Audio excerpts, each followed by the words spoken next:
Ok, episodio 160. Bienvenidos a Armadillo. Estamos en...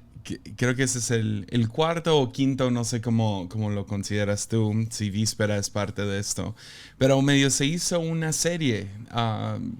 Y hay de esas veces que nomás empieza a ver algo en tu corazón y no lo puedes quitar, pero no sabes qué es. Me hubiera gustado mucho saber qué era esto antes de para promocionarlo como tal, ¿no? Como una serie, o sea, oficial.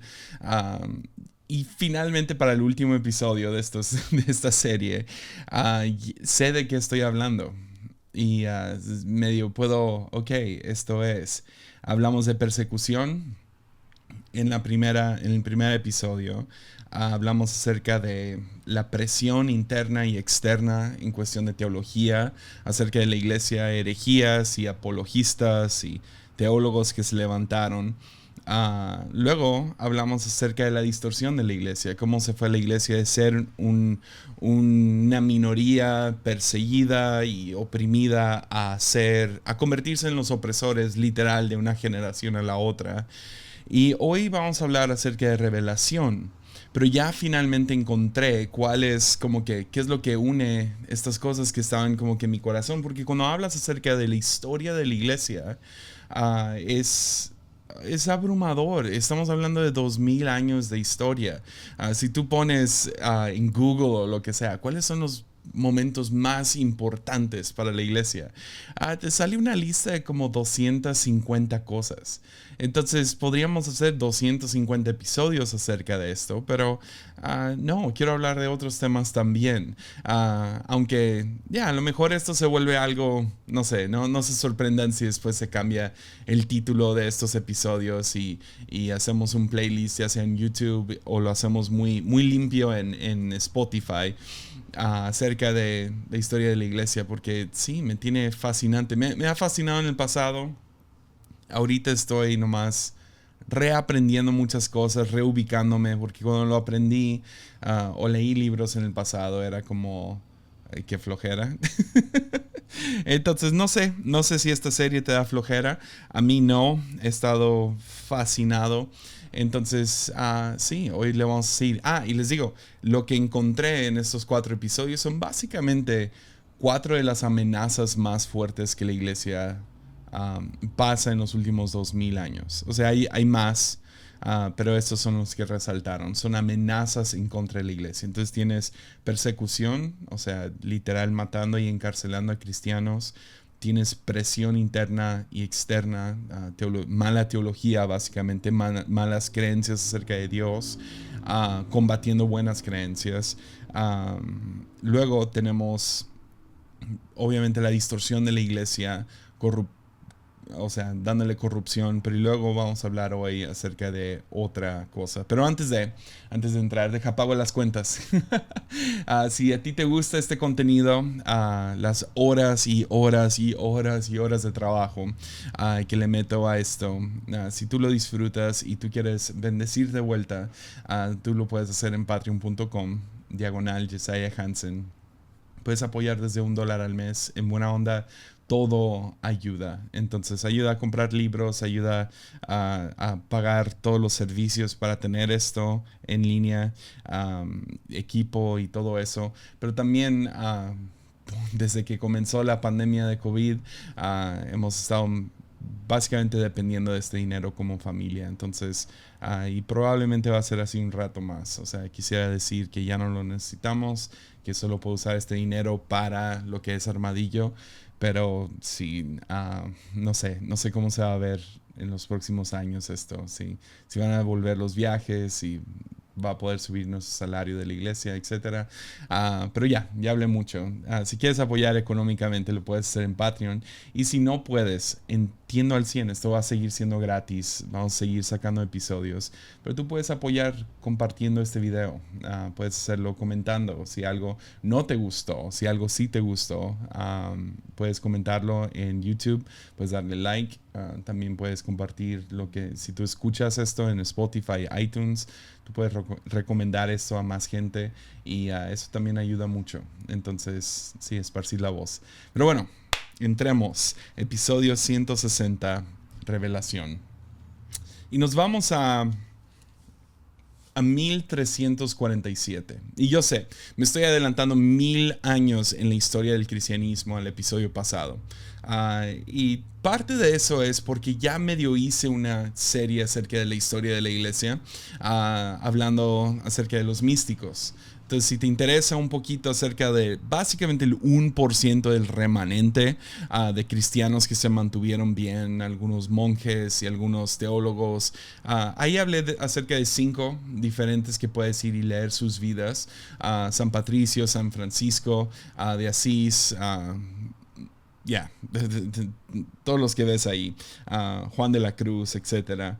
Pero ahora nos adelantamos en la historia. Nos quedamos con Constantino convirtiéndose en emperador y convirtiendo el reino de Roma, o el imperio de Roma, en un imperio cristiano, dándole poder, las llaves del poder y la economía a la iglesia. Pero ahora nos adelantamos y nos encontramos en una pequeña guerra en Sicilia.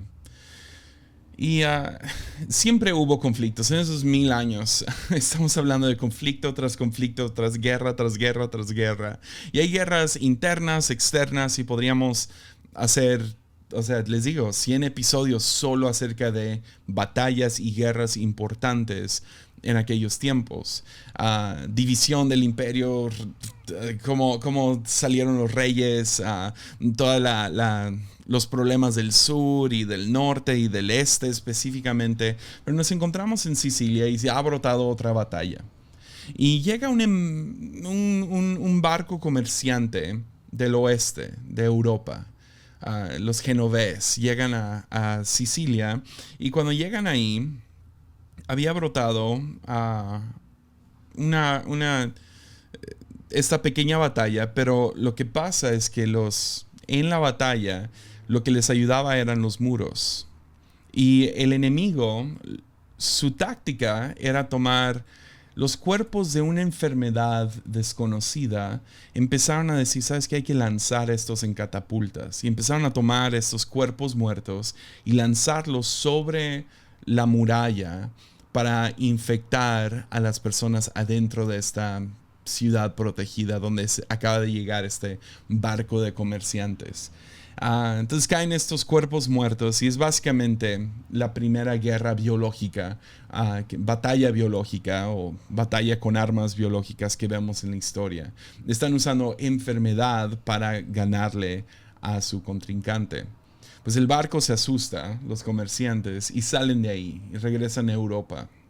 Cuando regresan y desembarcan en Europa, ellos no sabían que junto con sus cosas, su comercio, a estos genoveses habían llevado con ellos la plaga negra. Cuando llegan, desembarcan, llevan las ratas y las pulgas, que terminan ocasionando lo que conocemos hoy como la muerte negra o la plaga negra. Ahora, este episodio, no les digo de una vez, a lo mejor me lo demoneticen en YouTube, porque es bastante brutal. Entonces, si tienes hijos ahí cerca, vamos a entrar a algunos detalles mórbidos. Entonces, no es para que sepan. Pero nadie hubiera podido predecir el caos que está a punto de brotar. Es más, armando este episodio fue tan difícil, porque aunque he escuchado mucho acerca de la plaga negra, obviamente cuando nos llegó esta pandemia, pues hay mucho interés. O sea, esto ha pasado en el pasado y cómo les fue. Pues la plaga negra es básicamente lo peor que pudo haber pasado, junto con lo peor que hubiera podido pasar junto con lo peor que podría pasar. O sea, todo se acumula en un tiempo. En específico, este 1340 y tantos a 1360 y tantos, pero realmente no se acaba la plaga negra como la conocemos hasta 1800 y tanto, hasta el siglo XIX. Pero donde realmente fue feo es en los años 1300 a los 1400. 2 siglos. O sea, ya. Deja nomás empiezo a leer algunas cosas que empezaron a pasar. La plaga negra trae 2 siglos de declive de la población, pero no pequeña, sino inmensa, destruyendo economías, arruinando reinos, desapareciendo ciudades completas y poniendo el mundo sobre su cabeza. O sea, patas para arriba. La mortalidad, la mortalidad del virus. Hoy en día se cree que COVID-19, no más para ponerlo en perspectiva, COVID-19 tiene más o menos un 0.5 de mortalidad, que, o sea, vemos qué tan devastador es eso. La plaga negra traía 90% de mortalidad. Si tú contraías el virus, tú tenías o sea, tus oportunidades de vivir era 1 en 10. O sea, piensa en eso por un segundo. Era absurdo. Um, yeah. Existen fotos aéreas hasta hoy en día de poblaciones, lugares, ciudades que completamente desaparecieron del mapa. Para ponerlo en contexto, algunas ciudades había cientos y cientos de cadáveres al día siendo extraídos y llevando a pozos profundos donde nomás excavaban y tiraban ahí los cuerpos y los quemaban o los enterraban. Un cronista dice esto, se llama Ángulo de Ditura, nomás para ponerlo un poco en perspectiva. Dice, se cavaron grandes pozos y se amontonaron profundamente con la multitud de muertos y murieron por centenares, tanto de día como de noche. Y tan pronto como se llenaron esas zanjas, se cavaron más. Y yo, Ángulo de Ditura, enterré a mis 5 hijos con mis propias manos. Y también estaban los que estaban tan escasamente cubiertos de tierra que los perros los arrastraban y los devoraban muchos cuerpos por toda la ciudad. O sea, agarraban esos cuerpos de estos y los llevaban, pedazos de cuerpo o los cuerpos completos, a la ciudad y los devoraban ahí. Porque todos esperaban la muerte. Y los llevaban por la ciudad. No hubo nadie que llorara por ninguna muerte. Porque todos esperaban la muerte y murieron tantos que todos creyeron que era el fin del mundo. Padre abandonó al hijo, esposa a esposo, un hermano a otro, porque esta enfermedad parecía atravesar el aliento y la vista, y así murieron. Y no se pudo encontrar ninguno para enterrar a los muertos por dinero o por amistad. Los miembros de una familia llevaban a sus muertos a una zanja lo mejor que podían, sin sacerdote, sin oficios divinos. Ángulo de Ditura. La pandemia de la plaga negra no solo afectó a individuos, sino afectó la humanidad en sí.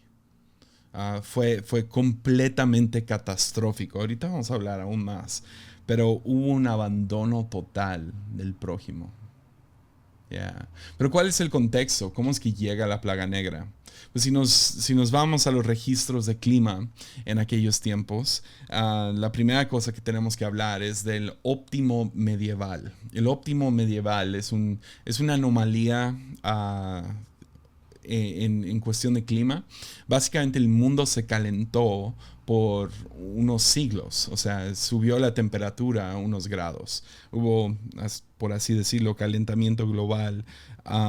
Entonces hubo un clima más caluroso por los siglos antes de este. Entonces del año 1100 y algo al año 300 y feria. Subió la temperatura, y cuando subió la temperatura, eso es buenas noticias para la región de Europa. Esto básicamente trajo buenas cosechas y también inspiró a la multitud, ya que había comida, a tener más hijos. Entonces la población empezó a crecer y a crecer y a crecer. Esto es lo mismo, lo ves en Asia. Ves que hay más y más gente que nunca. Y que haya subido la población, o sea, subió bastante drástico con el óptimo medieval. Empezó a haber un poco de incertidumbre económico, porque pues, están dos cosas compitiendo. sí crecen las cosechas, pero también crece la población. Entonces están averiguando cómo hacerle para darle de comer a todas las personas. O sea, cómo vendo mi producto. Empezó a haber más competencia. Al mismo tiempo, pues hay más demanda. Entonces eso crea cierta inflación en cuestión de la cosecha. Entonces, pues suben los costos, ¿no? Porque pues eso termina beneficiando a los de baja clase que trabajan en los campos, pero también al mismo tiempo, a pesar de tener algunos inventos, algunos como que nuevas tecnologías, como nuevos yugos y nuevas maneras de cultivar la tierra, empiezan a esparcerse más y más por la tierra, encontrando pues terrenos que no son tan buenos para cosechar, y ahí es donde trabajan aún más duro y ellos terminan estando más lejos. Estos son los últimos en llegar con su producto. Total, se están acomodando y todavía no llega el punto donde se han acomodado, donde han encontrado, ok, se necesita tanto para suplir tanto. Población creció, cosecha creció, pero ¿cómo le hacemos para empatar estas dos cosas? Entonces la inflación pues subía y bajaba.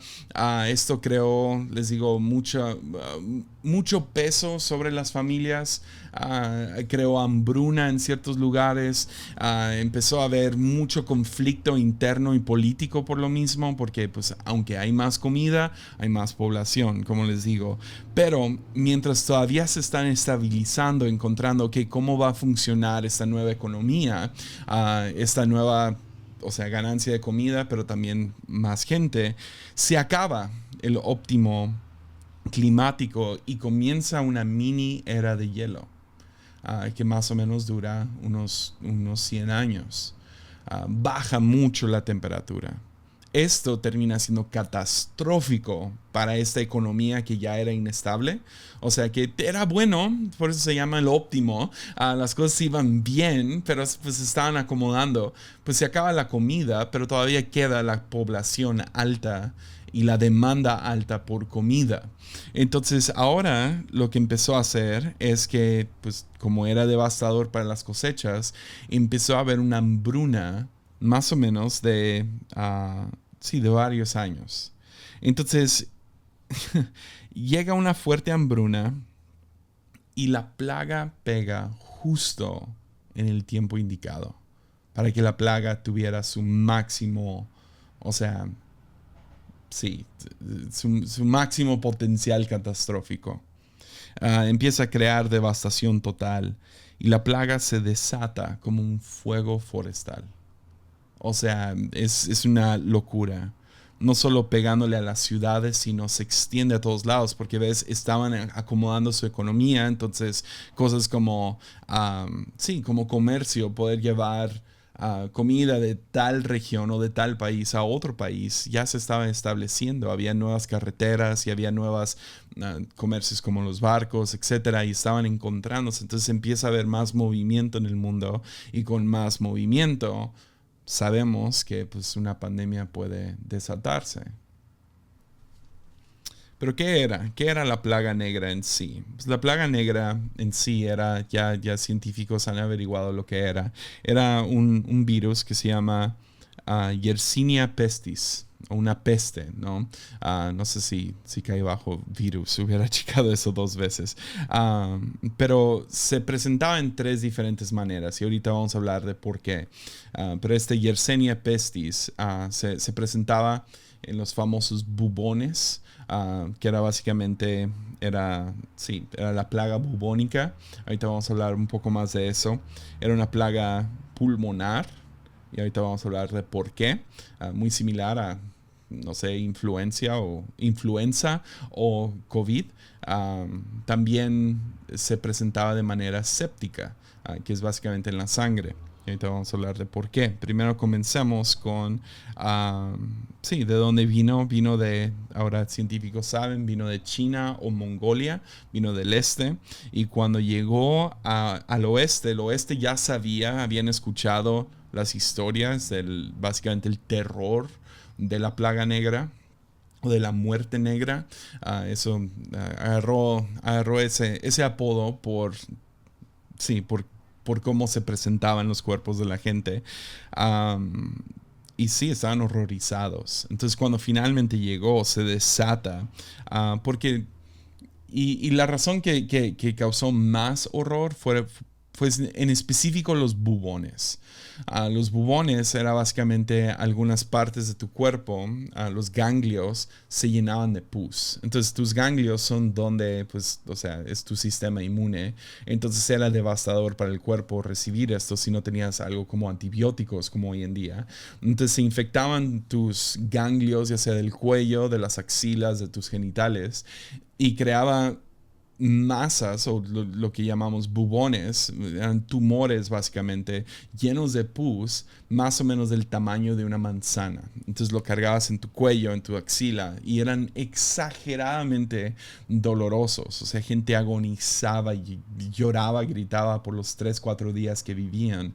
Y eso terminaba matando todas las células alrededor. Entonces si te tocaba uno en la axila, tus dedos empezaban a entrar en necropsis y se empezó tu piel se empezó a volverse negra, se morían todos los tendones y diferentes cosas, y aún después de morir tu cuerpo se volvía negro, negro, negro, porque pues había necropsis.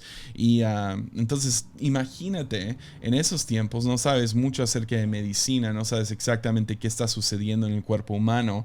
Tú nomás ves a gente que les sale uno de sus bubones y luego los ves después, días después de morir, siguen, o sea, volviéndose más y más negros en su piel.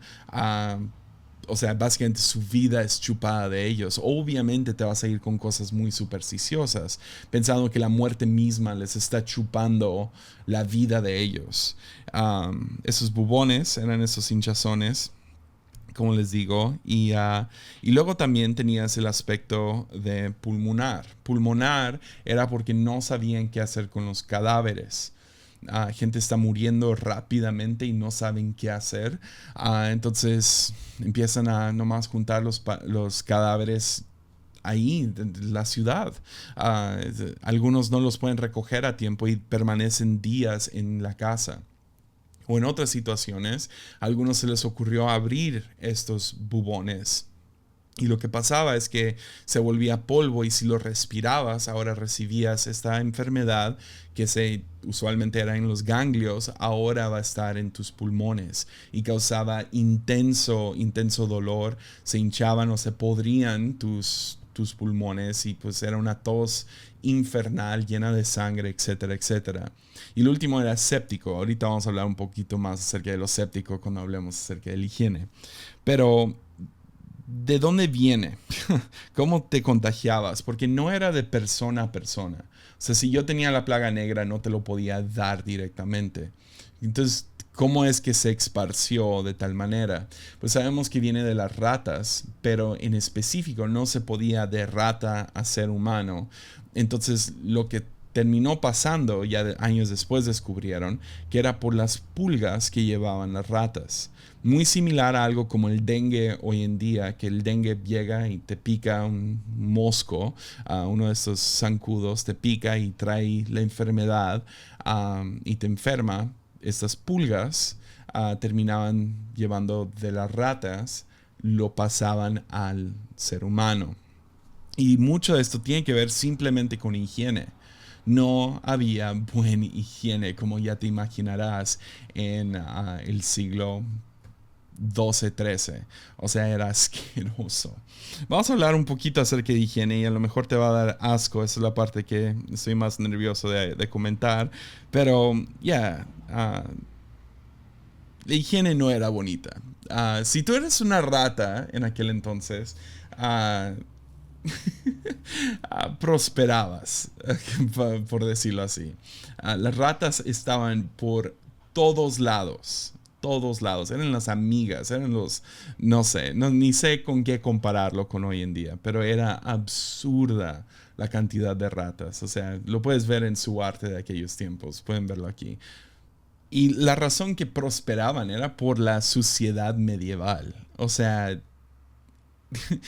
piensa en esto, o sea, se empezaron a juntar las civilizaciones y crecían y crecían estas ciudades, pero ellos no tenían ningún tipo de, ah, agua purificada o drenaje. O sea, entonces empieza a imaginarte, pues, dónde echas tus residuos como ser humano. Cuando comes y tienes que ir al baño, ¿a dónde vas al baño? Pues usualmente lo hacían en ciertas cubetas y luego los echaban a la calle y dejaban que la lluvia se llevara todo. Pues esto no, esto no sirve si estás en medio de una mini era de hielo en tiempos de frío y de... sí, a lo mejor hay hielo, pero la mayoría es nieve. Y luego en tiempos de calor, o sea, es una... Yeah. O sea, imagínate, las calles llenas, llenas. No podías caminar por las calles de, digamos, Florencia sin estar pisando algo. O sea, y aparte de eso, pues agregas, pues no hay higiene, gente no se baña. Bañarse es como, meh. Entonces no hay como que baños privados para ellos, se bañan en el baño público. El baño público es básicamente una tina que no están reciclando el agua, que nomás se llenó de agua de la lluvia. Y gente va ahí y se lava con jabones hechos por ellos mismos, hechos de la grasa de animales. Entonces ya te imaginarás, no hay propiedades antibióticos y no hay nada de eso y todo es asqueroso. Y si te quieres bañar, que más o menos lo ibas a hacer cada tercer día, era junto con todos los demás del pueblo en la misma agua. Yeah, era básicamente en una alberca sin cloro. Imagínate. Aparte de eso, o sea, no lavaban su ropa, especialmente ropa interior. Eso no se cambiaba y podías durar años sin lavar tu ropa. Yeah. Higiene vocal, higiene, era absurdo. No existía el concepto de higiene. Entonces, cuando empiezan a tratar con la plaga bubónica, pues ninguno de los doctores se lava las manos y empiezan a creer ciertas cosas. El único como que antiséptico que tenían y más o menos le atinan era el vinagre. Vinagre era lo que usaban para limpiar ciertas cosas y entonces se creía, ok, si te salen estos bubones, lo que hacían es que abrían la herida y luego te acostaban en vinagre, en una tina llena de vinagre. El problema es que vinagre no es barato. Entonces encontraron otro antiséptico en el cual tú te podías acostar o meterte a la tina y era orina humana. ¿Qué ser humano tiene suficiente orina en su sistema como para llenar una tina? Pues ninguno. Entonces, ¿con qué orina llenabas estas tinas que usaban los doctores? Pues con la de todos. Pues todos hagan pipí en esta tina y luego metemos ahí al enfermo, pues ya te imaginarás lo que pasaba ahí. Otra de los tratamientos era abrir estos bubones y ponían en él heces humanas secas. No, no sé. No sé a quién se le ocurrió esa, pero básicamente secaban o ahumaban los heces humanos junto con algunos diferentes hierbas y lo colocaban. Ahora no los culpo. ¿Quién no ha hecho esa onda donde te has cortado un dedo o te quemaste y chupaste y pensaste, mi saliva lo va a sanar? O sea, no los culpo, pero al mismo tiempo sí los culpo. O sea, no manches. Heces humanas, pero a lo mejor lo más asqueroso, sí. Una cosa más asquerosa. Y creo que le estaban medio atinando a lo que ahora conocemos como la vacuna. Pero no sé de dónde brotó, traté de buscar, no sé cuál era la lógica detrás de esto, más que a lo mejor era como que un preludio para lo que tendríamos como vacunas, pero también se creía que si cortabas los bubones que están llenos de pus y sacabas el pus y lo ponías en un vaso y se lo dabas a alguien sano y ellos se lo tomaban, esto los haría inmunes. Tampoco. No, no. Causó gran enfermedad, como te puedes imaginar. Y otra de las cosas usaban, pues, una de las fuertes, ya esto vino años después, Se creía que una de las razones que la plaga negra estaba era por el olor, ¿no? Porque uno de esos reyes una vez llegó a uno de los pueblos más afectados, olía espantoso y dijo, ok, está en el aire, era la creencia. Entonces doctores, siguiendo a este rey, desarrollaron máscaras. Y las máscaras no eran como cubrebocas hoy en día, de hecho no era para filtrar el aire. Se creía que olores ricos podían básicamente eliminar la suciedad. Entonces era como, sí, como nosotros cuando estamos jóvenes y no le echamos spray a la cama y pensamos, ya lavé las sábanas, ¿no? Era algo similar, pero básicamente desarrollaron estas máscaras, no sé si podemos poner una foto también, unas máscaras en forma de como pájaro, como pico de pájaro, y la razón que estaban hechas así era porque adentro llevaban flores y diferentes hierbas como menta y etcétera, y era para oler rico mientras iban caminando por estas calles pensando, el olor rico está impidiendo que entre en mis pulmones la plaga negra. Sí creó cierto efecto porque sí hay como que un lado de filtración, pero no fueron muy efectivas a pesar de que pues se ven horribles y causan oh man, imagínate estar en aquellos tiempos y llegan, no sé, unos 6 doctores a tu pueblo. O sea, tú sabes, hay gente aquí muriendo de la plaga bubónica y aparte ves esa cara, yeah. Entonces, otra de las cosas de higiene, como ya comentamos, era la cantidad de cadáveres, gente muerta. O sea, como pueden ver, o sea, si tú nomás vas, es impresionante ver que por temporadas había cientos de personas muriendo al día. Me recuerda a una de mis películas favoritas, se llama Monty Python and the Hidden Grail. No sé cómo se llama en español, pero está en Netflix. Monty Python. Ahí lo pueden buscar. Está buenísima. Es una comedia medieval. Está absurda, pero sí, los que saben, saben. Monty Python. Pero me recuerda a una de las escenas que ellos tienen donde va un señor con una carreta y va gritando, "Bring out your dead" o "Tráiganme a los muertos. Tráiganme a sus muertos", y alguien llega con alguien vivo, una viejita, la abuela o la suegra, y la tira encima y ella, "No estoy muerta". Y, pero bueno, pero los cadáveres fue abismal, imposible recolectar todos, especialmente cuando estás hablando de uno de los tratamientos que usaban era desangrar y usar sangre de uno para sanar al otro, pero no tienen ni idea de cosas como tipos de sangre y cosas así, nomás creían pues la sangre es lo que es vida. Entonces empezaron a donar sangre, ¿no? Pero lo que pasa es que algunos que ya tenían la plaga negra empezaron a dar de su sangre, o había ciertos accidentes donde se tocaba sangre con sangre, y esa es la versión séptica de esta enfermedad. Pues si se metía tu sangre, estabas muerto en 24 horas. Entonces digamos que una mamá ya perdió al esposo y está criando a sus hijos, ella muere repentinamente, o sea, de un día para el otro, de la plaga bubónica.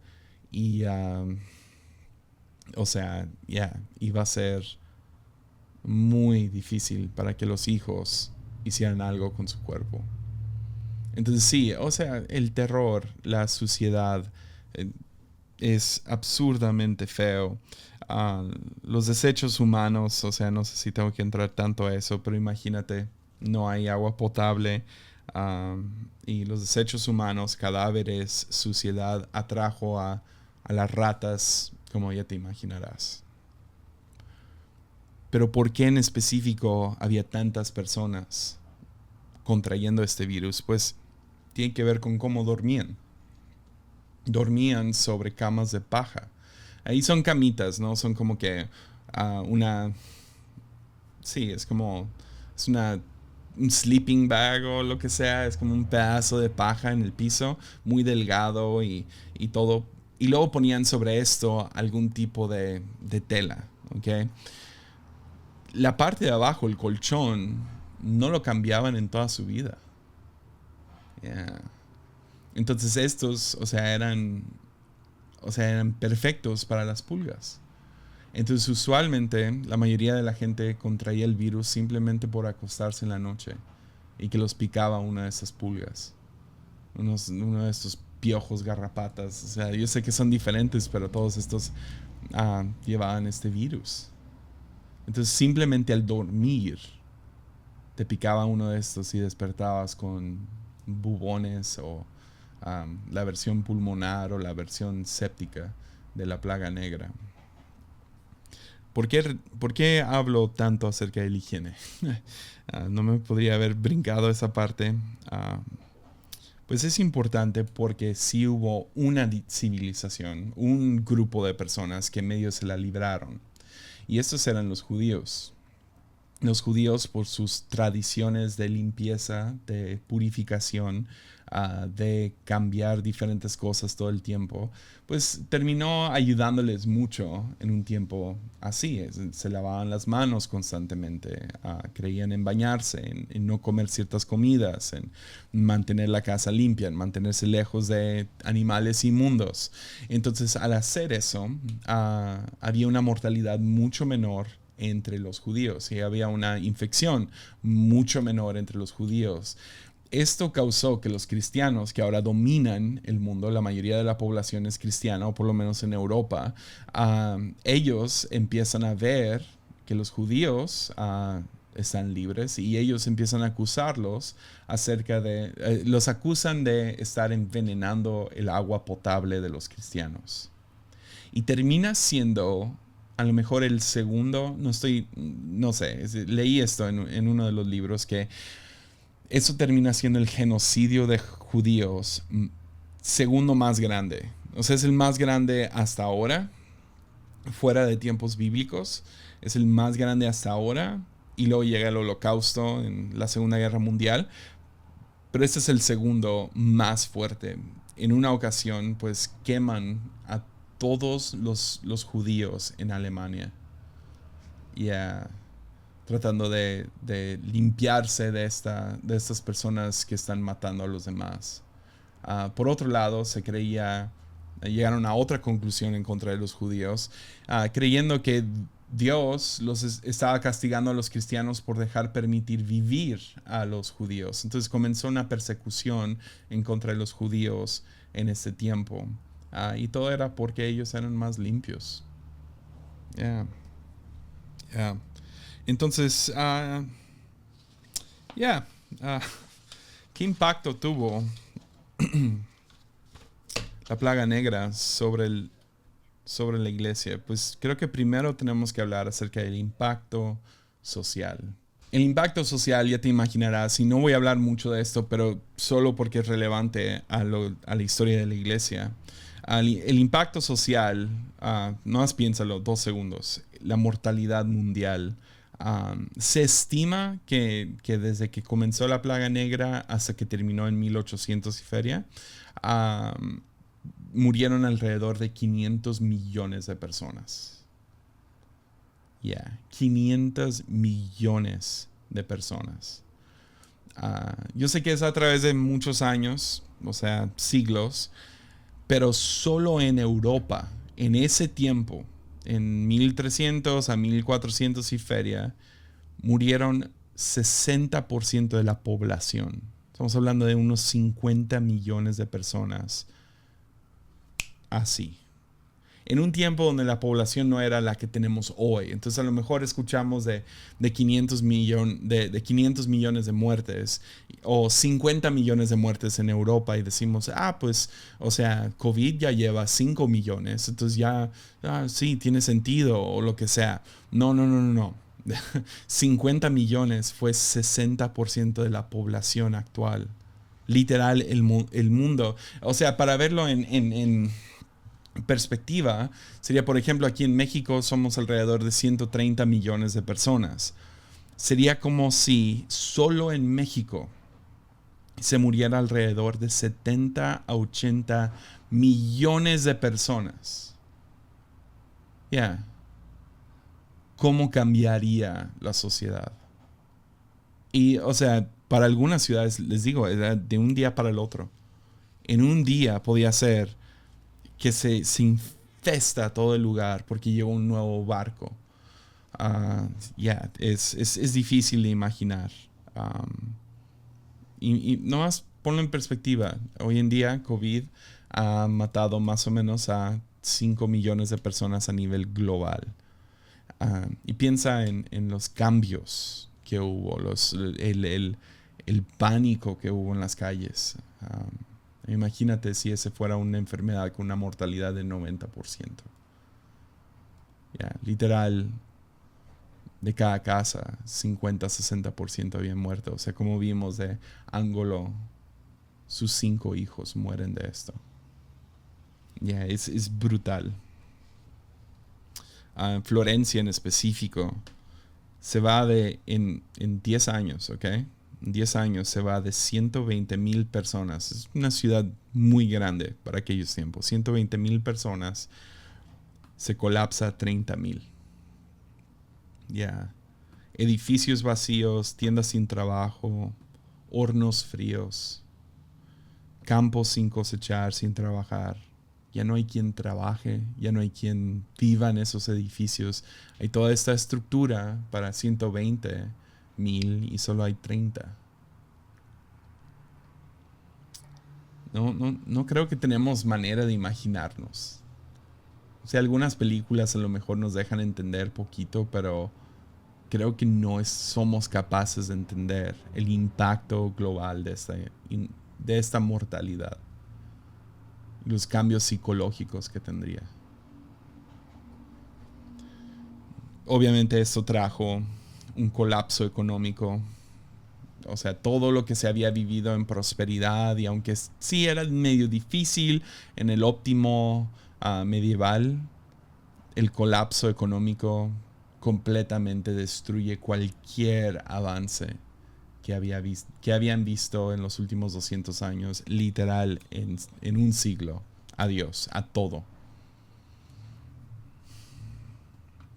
Nadie que trabaje los campos, nadie que atienda a los animales.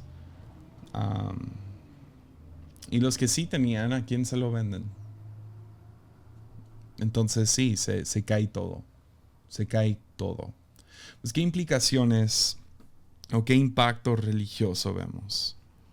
Pues aquí vemos la primera vez que se levanta un tono entre la gente de lo que ahora llamamos anticleritarismo, que era básicamente un tono en contra de la iglesia. Ahora, nosotros estamos bastante acostumbrados a eso hoy en día, ¿no?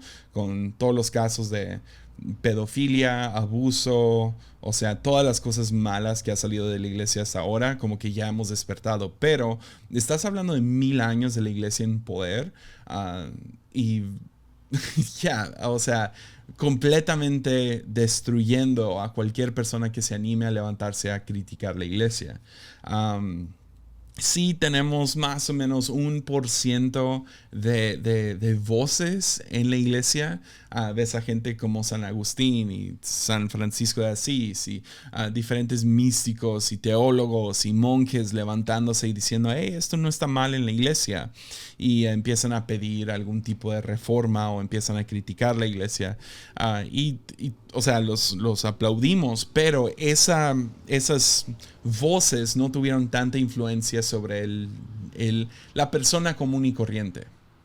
Pero ahora empiezas a ver que el anticleritarismo se empieza a levantar entre los que están abajo, la persona regular, la persona normal. ¿Ves? Cuando tú estás ganando, cuando tú vas de victoria en victoria, tú no te preguntas por qué ganaste. No cuestionas la moralidad. Cuando eres rico, cuando estás bien, cuando todas las cosas salen bien, tú no estás preguntando qué está pasando detrás de cámaras. Pero cuando llega la plaga negra y empieza a revelar toda la asquerosidad e ineptitud de la iglesia, a lo mejor ahora sí empiezas a levantar tu voz, empiezas a decir, hey, algo está mal.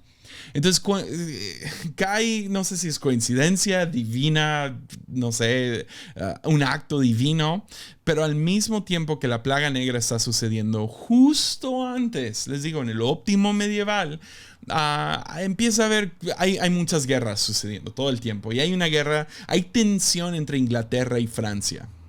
Ahora recuerden, el Papa está encargado de todo, por lo menos religiosamente, y él sirve a los reyes y las reinas y las diferentes personas y está al tanto de todo, pero empieza a haber tensión interna entre dos de sus principales países.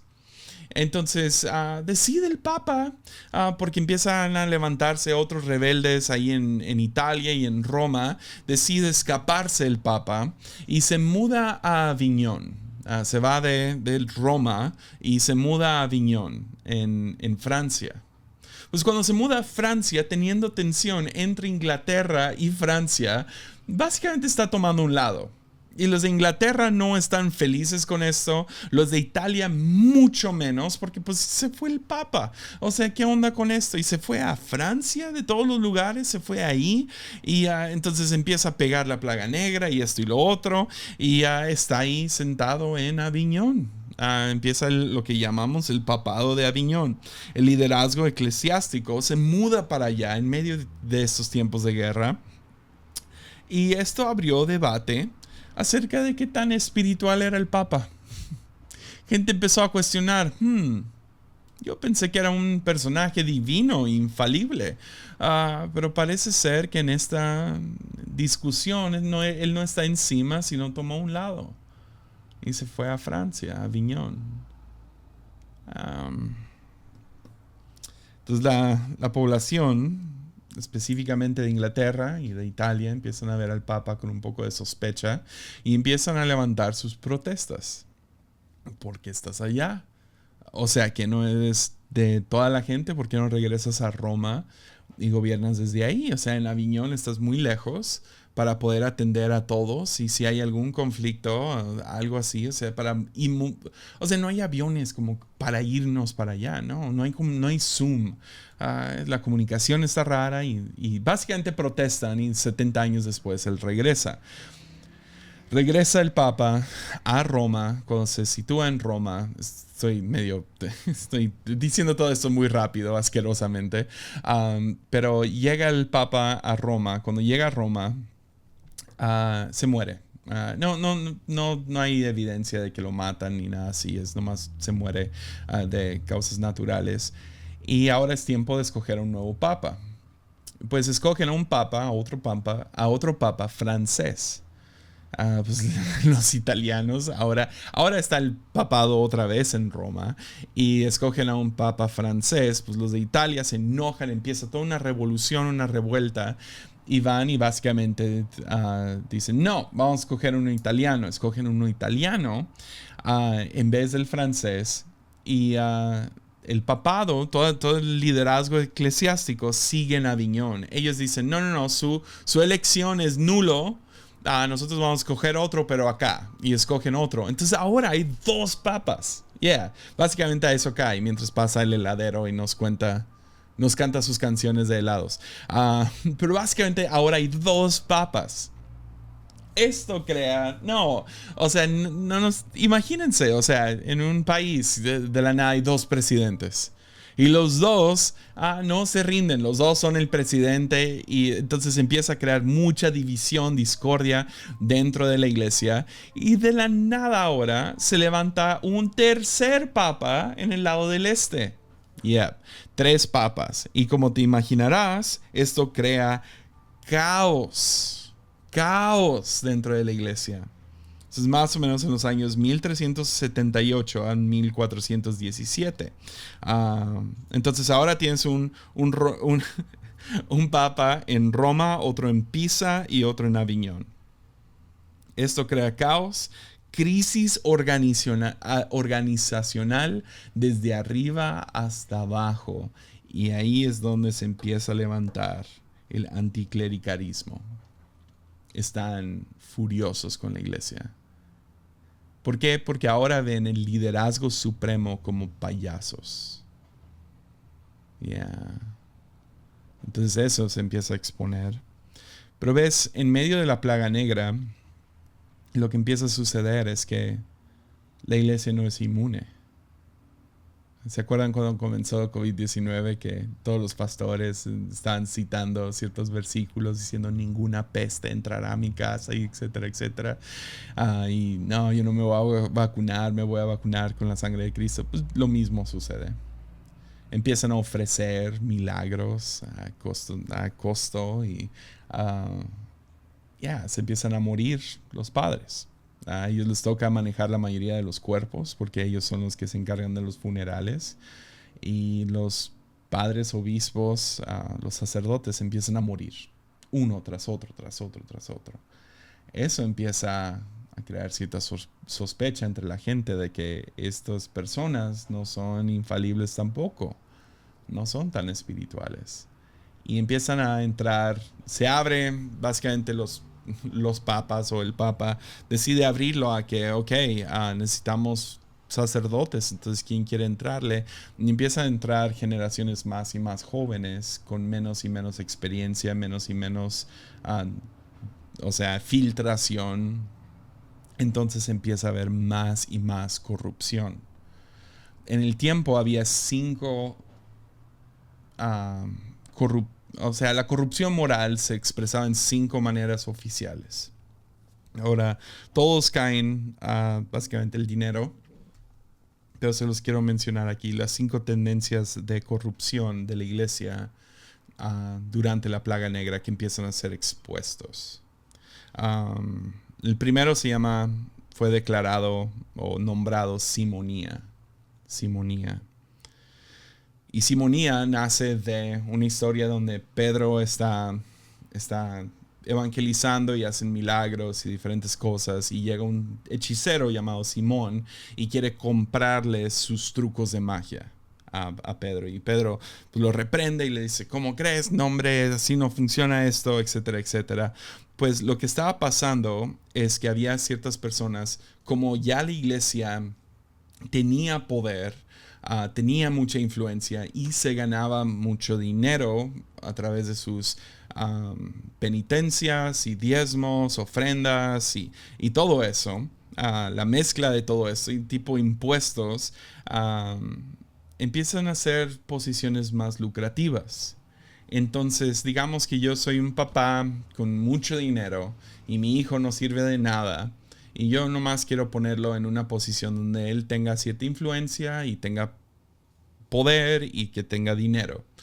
Yo podía comprar con mi dinero, podía llegar a uno de los obispos y decir, oye, pon a mi hijo en un lugar de obispado. Y se brincaba todo el sistema de cuidar quién iba a estar ahí. Ahora, eso no sucedía todo el tiempo y la corrupción moral, teníamos que clarificar, no era absoluta, pero era suficiente fuerte para afectar cómo los veían las masas. Eso no era legal, sin embargo, cuando la autoridad está en crisis, hay una división en el papado, hay muchos sacerdotes muriendo y la plaga negra está por todos lados, no se nota, no lo ves. Y empieza a crecer y a crecer la simonía. El segundo se llama pluralismo.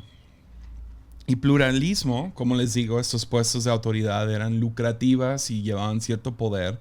El pluralismo era cuando una persona en poder tomaba 2 oficios de la iglesia. Entonces a lo mejor era archiobispo en esta región y luego era obispo en esta región y luego era sacerdote en esa región o sacerdote en esas 3 regiones y básicamente lo que hacía era acumular todo ese dinero y esto también era mal visto, pero era tomar diferentes puestos geográficos diferentes sin tanto lucrativos, o sea, tomaba el dinero de todas estas iglesias, pero al mismo tiempo no cuidaba de la gente que estaba ahí, entonces no estaba presente para poder atender a estas personas. Que me lleva al tercero, que se llama ausentismo. Ausentismo era evitar los labores de la iglesia, era tener el puesto y como pueden ver, simonía, pluralismo y ahora ausentismo, los tres van mano a mano. Era básicamente gente que tenían una posición de cuidar a su gente y estaban completamente ausentes. Vivían en otra región, en otro lugar, en otra ciudad y lo que terminaron haciendo era contratar a quien sea. Juan es el que limpia. Tú atiende los funerales, las confesiones, tú haz los servicios, etcétera. Y empezó a haber mucha apatía, corrupción. Sí, estaban ausentes los que deberían estar encargados. Nomás lo hacían por la posición y el dinero. Ya no lo hacían por cuidar a su gente. Entonces la gente ahora se siente, hey, estamos en crisis y no está nuestro padre y no lo vemos por meses o a lo mejor nunca. Eso también dio lugar a una ruptura del celibato. Este era otro que ahora a lo mejor veríamos muy fuerte. Lo ideal para un sacerdote en aquellos tiempos era que fueras soltero. Es similar hoy en día para la Iglesia Católica, pero esto era a nivel cristianismo, ¿no? Un sacerdote era soltero y era para enfocarse en su misión. Podríamos hablar de por qué después, pero no voy a brincar los por qué. Pero uno de los por qué era para no tener relaciones sexuales. Pues sacerdotes, se cree que una tercera parte de todos los sacerdotes del mundo comenzaron a tomar concubinas. Y eso era básicamente una mujer con la que tenía relaciones. Algunos se enamoraban de ellos y concubina era un tipo matrimonio legal, pero no bien visto por la iglesia. Sería como ir como un matrimonio civil, algo así. Pero muchos de ellos eran simplemente, es mi concubina, y realmente era para satisfacerse sexualmente. Muy feo. Pero la iglesia no sabía cómo atender esto, porque si despedían en medio de una crisis, despedían o quitaban del su puesto a una tercera parte de sus sacerdotes, ¿qué iba a suceder? Entonces lo que empezaron a implementar, obviamente, fue dinero. Empezaron a multar a los sacerdotes que llevaban concubinas. Entonces tú podías tener una concubina y simplemente pagar una anualidad por tener relaciones sexuales. God. Esto llevó a la acusación obvia de parte del pueblo a la iglesia de que la iglesia era avariciosa y tenían que cambiar su sistema. Porque su sistema, esto especialmente se dio en Alemania. Están acusando a la iglesia de ser avariciosos, porque la mayoría de los diezmos, penitencias, dinero, todo lo que entraba se iba a Roma o al papado en Aviñón. Entonces, nos quedamos sin nada. Es más, todo el dinero que damos a la iglesia ni podemos ver los frutos de ese dinero avanzar la iglesia en la que estamos. Entonces hubo más y más se volvió más y más frustrante para la mayoría de la gente común de que el dinero se iba a Roma. Entonces esto fue particularmente frustrante. Mientras pasa el del gas. Si algún día saco merch, no va a decir ninguna frase chida de Armadillo. Va a decir el gas o va a ser el sonido de una ambulancia. No más quiero que sepan eso. Pero esto fue particularmente frustrante porque cuando acusas a la iglesia de avaricia, ellos eran la corte más alta. Entonces estás acusando a la iglesia de ser avariciosa, y ¿quién va a juzgar a la iglesia? Pues la iglesia. Yep. Entonces nunca somos buenos jueces de nosotros mismos. Es difícil tener un buen ojo sobre las cosas que estás haciendo si tú eres tu propio juez, jurado y abogado. Yep. Eso nos lleva a revelación. Revelación.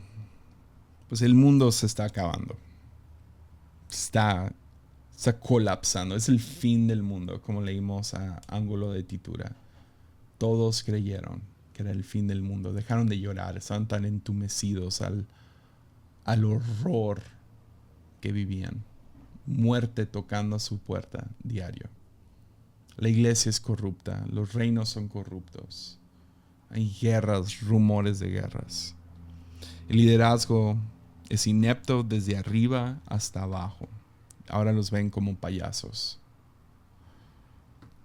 Tanto político como científico como la iglesia. El movimiento de la flagelación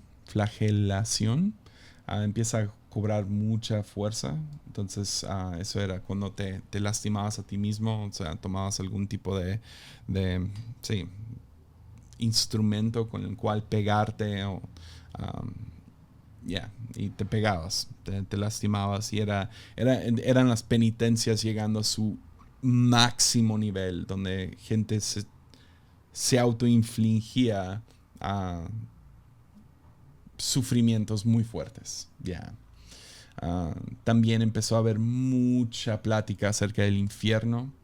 También empezó a crecer mucho lo de las penitencias, que no voy a entrar en este episodio, pero algún día sí voy a hablar de eso. Empezó a crecer mucho lo que es el arte que se llama Danse Macabre, que es básicamente una fascinación con la muerte, esqueletos por todos lados bailando. Si quieres ver una película fascinante acerca de la plaga negra, se llama El Séptimo Sello. Es una película vieja, blanco y negro.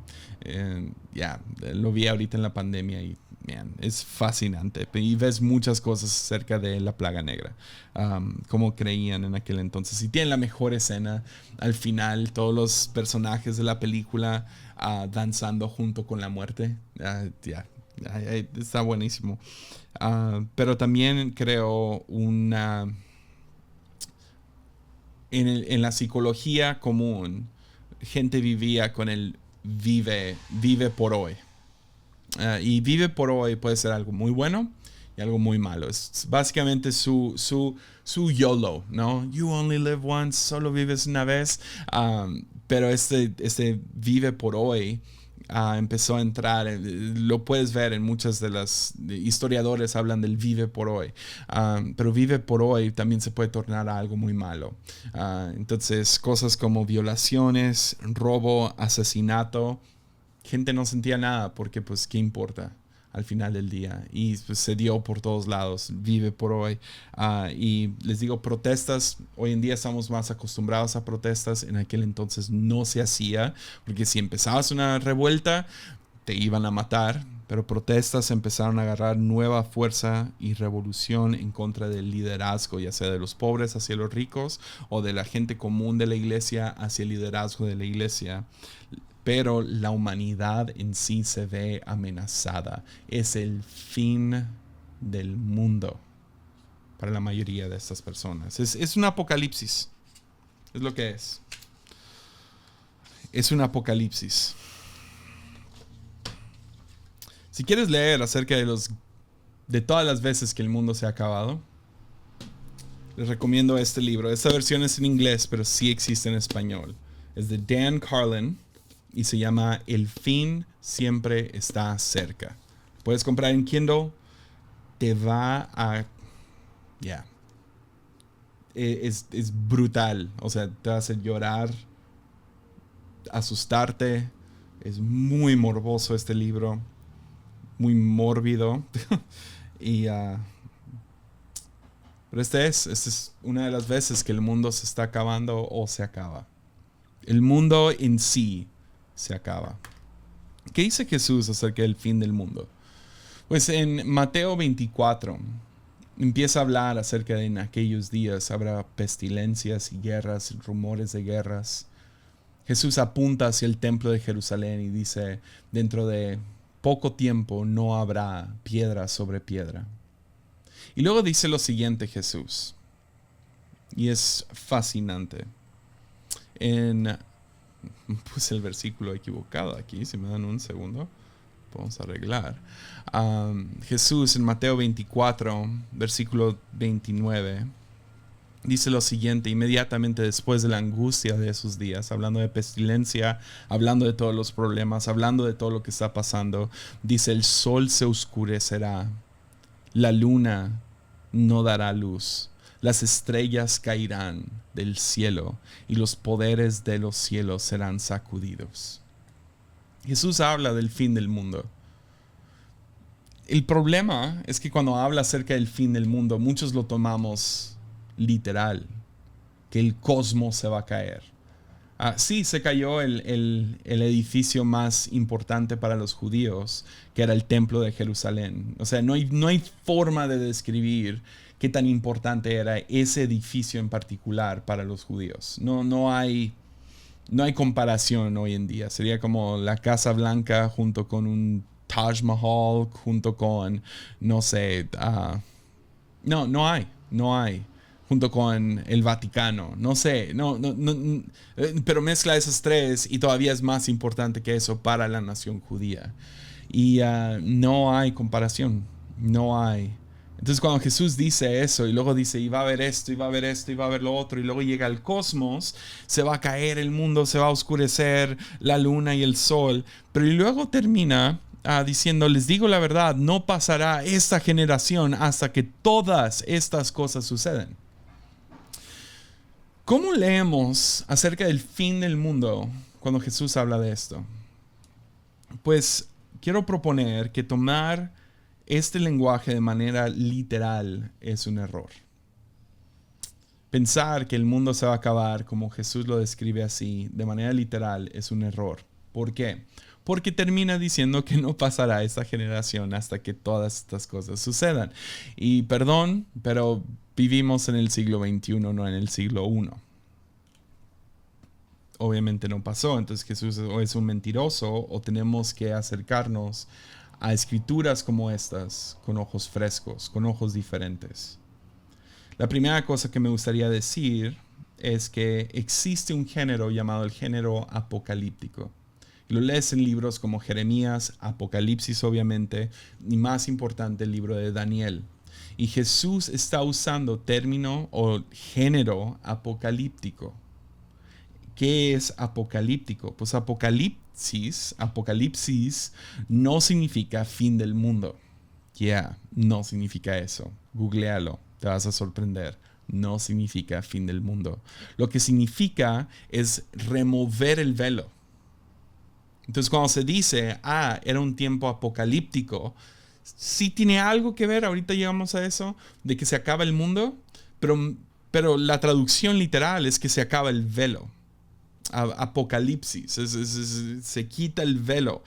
Por eso cuando se traduce Apocalipsis a italiano, que la mayoría de nuestras Biblias lo fueron traducidas del italiano, se usa la palabra revelatio. Velo, es revelar, quitas el velo y revelas, enseñas, demuestras lo que ha estado oculto por todo este tiempo. Apocalipsis literal podríamos traducirlo a la revelación divina o la desvelar, que sé que estoy usando eso mal. Desvelarte es no dormir pero es la revelación, es quitar el velo de manera divina, es Dios quitando ese velo. Entonces cuando habla acerca de de la luna, el sol y las estrellas cayéndose, oscureciendo, desapareciendo, la manera en que te guiabas cuando Jesús habla de esta manera era por leer las estrellas y la luna y el sol, dónde están, y así te navegabas por el mundo. Era su GPS de aquel entonces. Pues cuando Jesús dice todo esto se caerá, está diciendo te vas a encontrar completamente desorientado. Completamente desorientado. Todo se va a revelar.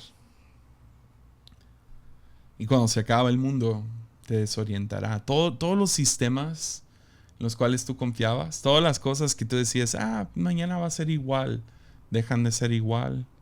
Tus sistemas políticos y económicos y ideológicos y religiosos ahora son expuestos por lo que son ineptos, corruptos. Y dices, wow, a eso se refiere Jesús. Yeah. La plaga negra fue eso. Junto con todas las demás cosas sucediendo al mismo tiempo, guerras, rumores de guerras, liderazgo corrupto, etcétera. Todas estas cosas que ya la plaga negra nomás llegó para desvelar, para como revelación divina de cómo están realmente las cosas. Miren cómo está su economía. Miren qué tan débil es la vida del ser humano. Miren los sistemas religiosos, políticos, etcétera, qué tan falsos son. Nos lo revela. Y desorienta por completo a la iglesia, desorienta a la humanidad en sí, revelando su corrupción, su inmoralidad, sus sistemas ineptos completamente sacudidos. La cosa es que Jesús no termina diciendo, se va a caer el sol y la luna y todo esto, sino sigue en el versículo 30. Dice, por fin aparecerá en los cielos la señal de que el Hijo del Hombre viene. Y habrá un profundo lamento entre los pueblos de la tierra. Verán al Hijo del Hombre venir en las nubes del cielo con todo poder y gran gloria. Entonces Jesús dice, lo que van a ver es que van a encontrarse completamente desorientados. Se va a revelar todo, pero al final del día me voy a revelar yo. Los sistemas que usan ahorita para navegar el mundo dejarán de existir, pero ¿sabes qué? Cuando eso desaparezca, me van a ver a mí.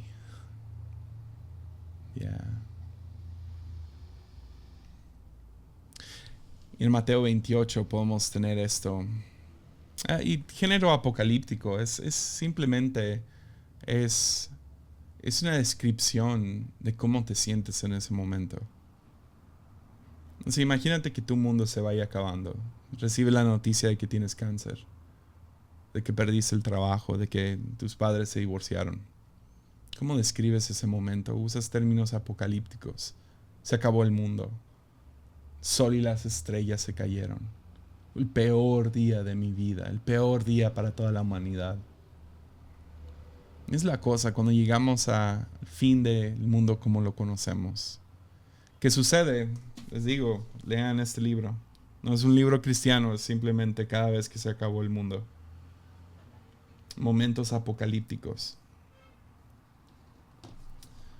Cada vez que se acaba el mundo, tanto para la humanidad como para nosotros, Jesús promete algo unos capítulos después en Mateo 28:20, que dice, y tengan por seguro esto, que estoy con ustedes siempre, hasta el fin de los tiempos. Que aún en medio de la plaga negra o la pandemia del COVID-19, que aún en medio de revuelta total al sistema económico, político,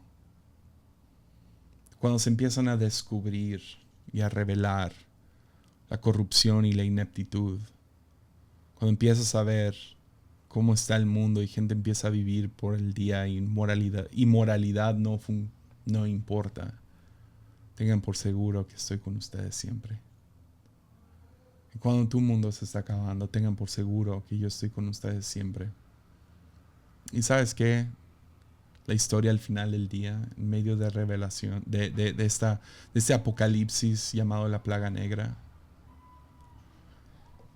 que revela todas las cosas acerca de la iglesia y su corrupción, que trae a la iglesia a sus rodillas ante Dios, terminó abriendo las puertas para que uno que practicaba el anticlericalismo, ni lo puedo decir, uno que practicaba la protesta en contra del liderazgo de la iglesia llamado Martín Lutero, se levantara unas décadas después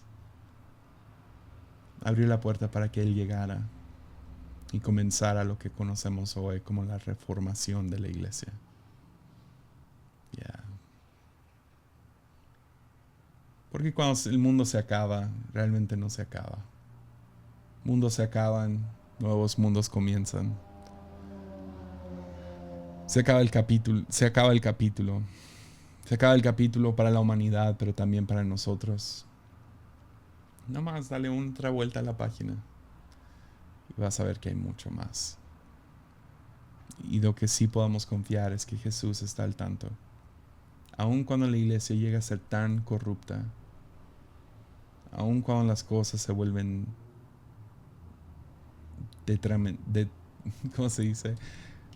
Que pierdes toda esperanza. Jesús está construyendo la iglesia y Jesús está contigo. Entonces podemos tener fe, podemos tener esperanza en que mejores días vienen, tanto para tu vida, para los que están muy preocupados por la iglesia hoy en día. Si sobrevivimos la plaga negra, ¿cómo no vamos a sobrevivir esto? Mejores días vendrán. O en las palabras de Madre Juliana, todo estará bien. Todo estará bien. Pues con eso concluimos un poco de la historia de la iglesia cristiana. Ya tendré que hacer algo acerca de Martín Lutero pronto. Y denominaciones y todos estos héroes de la fe cristiana protestante. Pero vamos a esperar un rato para eso. Por ahorita pueden seguir regresando los jueves, compartir este episodio. Y sí, y como siempre, ánimo.